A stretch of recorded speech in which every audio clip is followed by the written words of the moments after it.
নমস্কার। ফিউচারস্কেপ with SR এই YouTube চ্যানেলে সবাইকে স্বাগত। আজ 17 নভেম্বর সিউড়ি তথা বীরভূম জেলার শিক্ষা জগতে একটি বিশেষ দিন। এই 17 নভেম্বরেই Suri public and Chandragati Mustafi memorial high স্কুলের পথ চলা শুরু। আমি Sumanta Raha, Suri public and Chandragati Mustafi memorial high স্কুলের প্রধান শিক্ষক।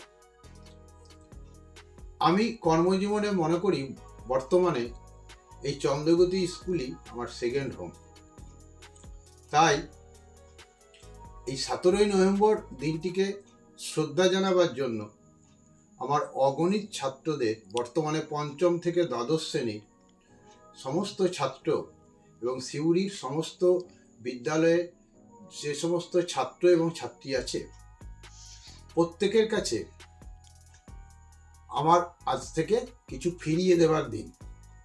আমার দীর্ঘ 23 বছরের শিক্ষকতা জীবনে আমার মনে হয়েছে আমার যে ড্রাইভ, অর্থাৎ যে তাড়না থেকে আমি এই ইউটিউব চ্যানেলের সূচনা করছি, সেটি হলো আমার দীর্ঘ কর্মজীবনে আমার মনে হয়েছে যে এবার সময় এসেছে ছাত্রদের ঘরে ঘরে পৌঁছাবার এবং সমাজকে কিছু ফিরিয়ে দেওয়ার। এই অনুভূতি থেকেই আমার এই ইউটিউব চ্যানেলে পদার্পণ।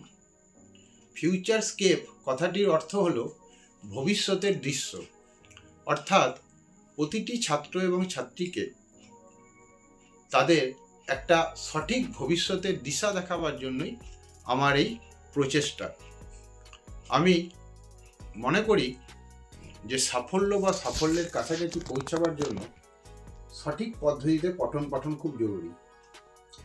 আমি দীর্ঘদিন শিক্ষকতার সঙ্গে যুক্ত থেকে দেখেছি আমরা প্রতিটি বিষয়বস্তু যেখানে যে জায়গাগুলো ভালো করে পড়তে হবে বা কোন জায়গাটা ভালো পড়া দরকার, কোন জায়গাটাকে আরও ভালো করে অনুধাবন করা দরকার, সেটা সমস্ত ছাত্র এবং মাননীয় অভিভাবকদের কাছে আমি পৌঁছে দিতে চাই। আমার যে দীর্ঘ অভিজ্ঞতা, সেটাকে তা থেকে আমি যে নিজেকে সমৃদ্ধ করেছি, সেইখান থেকে আমি এই বিষয়গুলি সম্পর্কে আগামী দিনে ধীরে ধীরে অবতারণা করব। এটা কোনো প্রথাগত অধ্যায় ধরে ধরে পাঠদানের কর্মসূচি নয়।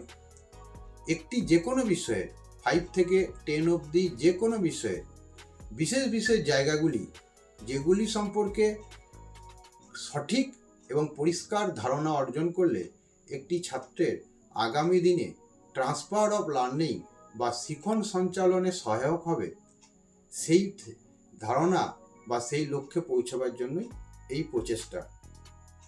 আমি সেখান থেকে মাননীয় প্রত্যেক অভিভাবককে বলতে চাই, আমি যেটা প্রায়শই বলি যে একটা ছাত্রকে সঠিক লক্ষ্যে পৌঁছাবার জন্য যেটা খুব জরুরি, সেটা হচ্ছে যে পাঠ্যপুস্তকগুলি আছে সেটিকে লাইন ধরে ধরে পড়ানো। এই কথাটি আমি প্রায়শই বলে থাকি। আমরা ছোটোবেলায় শুনতাম, আমাদের মা বাবারা বলতেন আঙ্গুল দিয়ে দিয়ে পড়। তা সেই কথাটি যে কত গুরুত্ব, তা এখন প্রতিদিন আমি শ্রেণীকক্ষে যখন যাই তখন আমি সেটি খুব বিশেষভাবে অনুধাবন করতে পারি যে একটি ছাত্রকে কিভাবে দেখালে বা কিভাবে পড়ালে সে আরও তাড়াতাড়ি বিষয়বস্তুকে হৃদয়ঙ্গম করতে পারবে, সেই নিয়ে আগামী দিনে আমি নিজেকে আরও তুলে ধরব। আমি একটু সংযোজন করতে যাচ্ছি, সেটি হলো, যেমন আমি প্রথমেই গণিত বিষয়ে বলতে চাই। গণিত বিষয়ে আমরা যখন পঞ্চম শ্রেণী থেকে যদি ধরা যায় যে বিশেষ বিশেষ জিনিসগুলি খুব ভালো করে জানা দরকার, এবং গণিত সেটা হচ্ছে যে মৌলিক সংখ্যা, যৌগিক সংখ্যা, পরস্পর মৌলিক সংখ্যা, গুণনীয়ক বা উৎপাদক, এগুলো আমি যখন আমার দীর্ঘ চাকরি জীবনের শ্রেণীকক্ষে পৌঁছেছি ছাত্রদের কাছে, আমি খুব কম সংখ্যক, ভালো হোক, মডারেট হোক, অর্ডিনারি হোক বা ব্যাক বেঞ্চার বা পিছিয়ে পড়া হোক, সেরকম আমি খুব খুব অল্পই ছাত্র পেয়েছি যারা এই বিষয়গুলি খুব ভালোভাবে তুলে ধরতে পেরেছে। এই বিষয়গুলি আমি আপনাদের সামনে আগামী দিনে যে কোনো বিষয়ই হোক সেগুলো তুলে ধরব। আর এই গণিত নিয়ে আমি বলতে চাই যে গণিত আমাদের ছাত্রদের বা আপনার নিজ সন্তানের কাছে অধিকতর ভীতির কারণ হয়েছে, তার অনেকটা দায়ভার কিন্তু আমাদেরকেই নিতে হবে। গণিত পরীক্ষার দিন আমরা যেটা দেখেছি, আমরা অন্যান্য বিষয়ের পরীক্ষার সময় আমরা বাড়িতে গুরুজনদের কাছে আশীর্বাদ নিয়ে যাই বা গুরুজনরা যেভাবে আমাদের কপালে বিভিন্ন টিকা বা যে কোনো ধরনের দইয়ের যে টিকা আছে সেগুলো দেন, কিন্তু গণিত পরীক্ষার দিন আমরা দেখেছি, আমার অভিজ্ঞতা হয়েছে, সেটি আরো বড় করে কপালে দেওয়া হয়। এবং যখন আমরা যখন অন্যান্য পরীক্ষা যেমন ঘর থেকে বেরোই, গণিত পরীক্ষার দিন আমাদের পথিমধ্যে বিদ্যালয়ে যাওয়ার মধ্যে যদি দেখা যায় যে কোনো মন্দির পড়ে, তাহলে আমরা যেটি করি সেটা হচ্ছে যে অন্যান্য দিন যদি আমরা আমাদের আরাধ্য দেবতার কাছে যেরকমভাবে পরীক্ষা ভালো হওয়ার প্রার্থনা করি, গণিত পরীক্ষার দিনে আমরা কিন্তু একটু বেশি করে সময় নিয়ে প্রার্থনা করি। এর মূল কারণ হচ্ছে আমরা যখন বাড়ি থেকে বেরোই, সেই বাড়ি থেকে বেরোনো থেকেই এই শুরুটা করা হয় যে গণিত হলো একটি অন্য বিষয়ের পরীক্ষা, এর জন্য অন্যরকম প্রচেষ্টা দরকার। যেমন আমরা যখন কোনো ছোট্ট ছেলেকে কোনো বার্ষিক মূল্যায়নের ফল জিজ্ঞাসা করি, তখন আমরা প্রথমেই তার বার্ষিক মূল্যায়নের সামগ্রিক ফল জিজ্ঞাসা করার পর আমরা বলি, অঙ্কে কত পেয়েছিস? অঙ্কে সে ভালো বা খারাপ যাই পাক, ভালো পেলে আমরা ধরে নিই ছাত্রটি ভালো, খারাপ পেলে আমরা ধরে নিই ছাত্রটি খারাপ। অর্থাৎ অন্যান্য সমস্ত বিষয়ে সে যত ভালোই ফল করুক, গণিতের বিষয়ে যদি সে কোনো রকম খারাপ করে, তাহলে আমরা ধরেই নিই ছাত্রটি সামগ্রিকভাবে ছাত্রটি পিছিয়ে পড়েছে।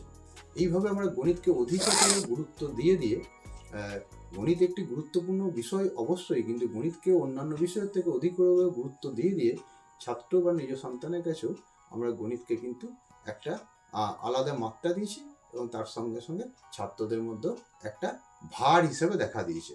এই গণিত ভীতি বা অন্যান্য বিষয় যেমন ইংরেজি, এই সমস্ত বিষয়গুলো থেকে কিভাবে আমরা পঠন করলে আমরা আগামী দিনে বাচ্চারা আরও ভালোভাবে এগোতে পারবে, সেই বিষয় নিয়েই কিন্তু আমার এই ইউটিউব চ্যানেলের চিন্তাভাবনা।